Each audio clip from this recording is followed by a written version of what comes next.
DB Harun সহ 200 পুলিশের নামে আন্তর্জাতিক মামলা। গুম খুনের হোতা গোয়েন্দা প্রধান হারুনুর রশিদের ভয়ঙ্কর তথ্য ফাঁস। প্রধান হারুনুর রশিদ সহ 10 জনের নাম এবং আরো 200 থেকে 300 পুলিশের সদস্যের বিরুদ্ধে মামলার আবেদন হয়েছে। দেশ ছাড়ার প্রস্তুতি নিচ্ছেন আওয়ামী লীগের সুবিধাভোগী 200 ঊর্ধ্বতন পুলিশ কর্মকর্তা। এবং সর্বশেষ জানাবো, শেখ হাসিনাকে সন্ত্রাসী আখ্যা দিয়ে তার বিরুদ্ধে নিষেধাজ্ঞা সহ একাধিক পদক্ষেপ নিচ্ছে স্টেট ডিপার্টমেন্ট। এতক্ষণ শুনছিলেন সংবাদ শিরোনাম, এখন থাকছে বিস্তারিত। গুমখুন বিরোধী নেতা এবং কোটা আন্দোলনের শিক্ষার্থীদের ওপর গণহত্যা চালানো তো আওয়ামী লীগ এজেন্ট বাস্তবায়নে এবং বিরোধী দল দমনে রাষ্ট্রীয় সন্ত্রাসের ভূমিকা পালনকারী এই পুলিশ অফিসার মানবাধিকার লঙ্ঘনের জন্য একের পর এক পুরস্কৃত হয়েছেন।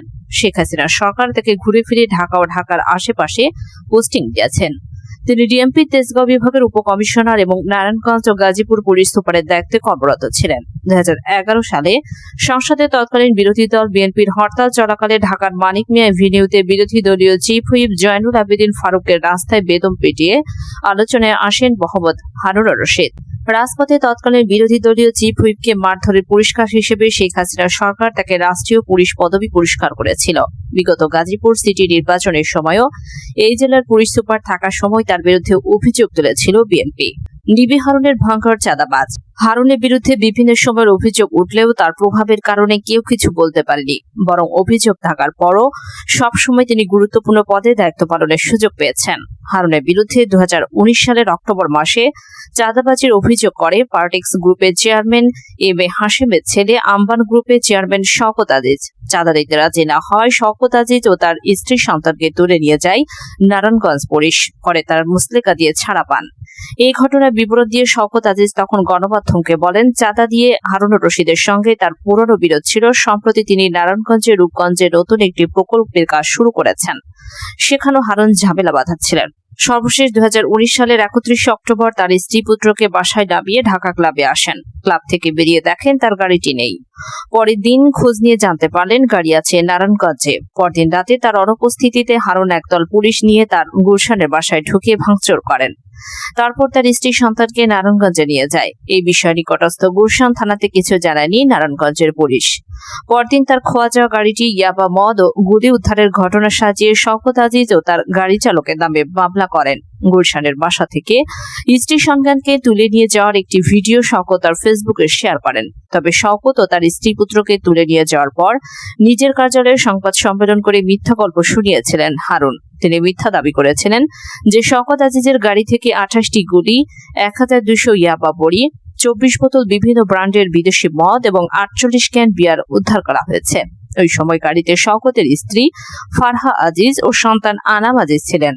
জিজ্ঞাসাবাদের জন্য তাদের আটক করা হয়েছিল। পরে অবৈধ অস্ত্র উদ্ধারে এম এ হাশেমের সহযোগিতা করবেন বলে মুচলেকা দেওয়ায় তার স্ত্রী পুত্রকে ছেড়ে দেওয়া হয়। শওকত আজিজ তখন গণমাধ্যমকে বলেছিলেন, হারুনের চাঁদাবাজি নিয়ে 2016 সালের 5 মে স্বরাষ্ট্রমন্ত্রী সহ গুরুত্বপূর্ণ ব্যক্তিদের কাছে তিনি একটি লিখিত অভিযোগ করেছিলেন। ওই চিঠি তিনি উল্লেখ করেন, নির্বাচন কমিশনের আদেশে গাজীপুর থেকে প্রত্যাহারের পর পুলিশ সুপার মোহাম্মদ হারুনুর রশিদ তার কাছ থেকে 5 কোটি টাকা চাঁদা দাবি করে।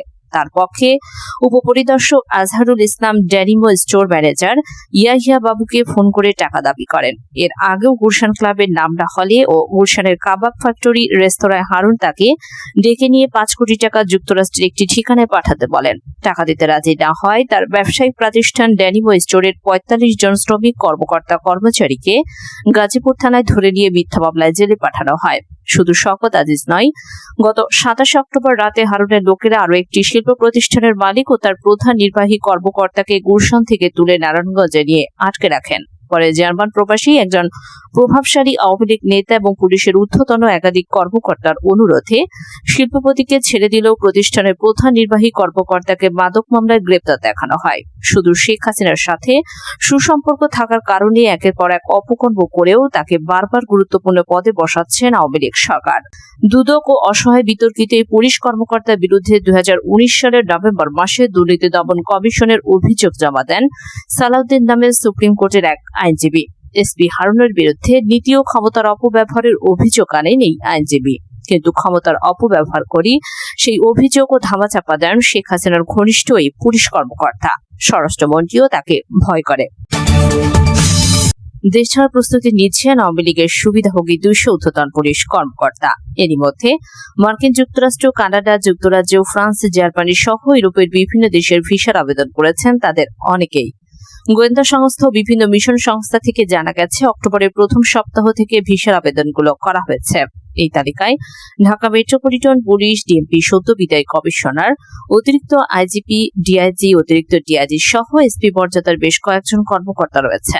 তবে সংখ্যার দিক থেকে 20 থেকে 25 ব্যাচের কর্মকর্তাদের আবেদনের পরিমাণ বেশি, আর বেশিরভাগ কর্মকর্তার পছন্দের শীর্ষে রয়েছে আমেরিকা ও কানাডা। সংশ্লিষ্ট একাধিক সূত্রে তথ্য মতে ডিএমপির সাবেক কমিশনার শফিকুল ইসলাম, 12তম ব্যাচের অতিরিক্ত আইজিপি রুহুল আমিন, অতিরিক্ত আইজিপি কামরুল আহসান, অতিরিক্ত আইজিপি আতিকুল ইসলাম, 15 ব্যাচের কর্মকর্তা মনিরুল ইসলাম, শাহাবুদ্দিন খান, মাহবুবুর রহমান, খন্দকার লুৎফর কবির, আলী মাহমুদ, কৃষ্ণপদ রায়, 17 ব্যাচের কর্মকর্তা হাবিবুর রহমান, 18 ব্যাচের কর্মকর্তা আসাদুজ্জামান, 18 ব্যাচের কর্মকর্তা মাহবুব আলম আমেরিকার ভিসার আবেদন করেছেন।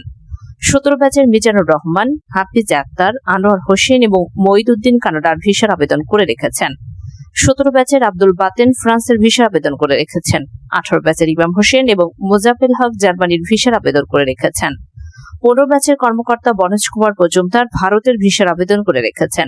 20 থেকে 25 ব্যাচের কর্মকর্তাদের মধ্যে শামিজান, বন্ডা নজরুল, মোস্তাক আহমেদ, নুরে আলম মিনার, শাহ আবিদ, আতিকুর রহমান, মাসুদুর রহমান, সৈয়দ নজরুল ইসলাম, কানিস ফাতেমা, হারুনুর রশিদ, শেখ রফিকুল ইসলাম, মারুফ সর্দার, বিপ্লব কুমার সরকার, সাজ্জাদুর রহমান, জায়েদুল আলম, মেহেদি হাসান, মিজানুর রহমান, ফরিদ উদ্দিন, মোহাম্মদ জাকারিয়া, সঞ্জয় সরকার, জসিমউদ্দিন, আশরাফ হোসেন, মইনুল হক, আনিসুর রহমান, মাসুদ হোসেন, সুনন্ত রায়, প্রলয় কুমার জহতা সহ বেশ কয়েকজন রয়েছেন।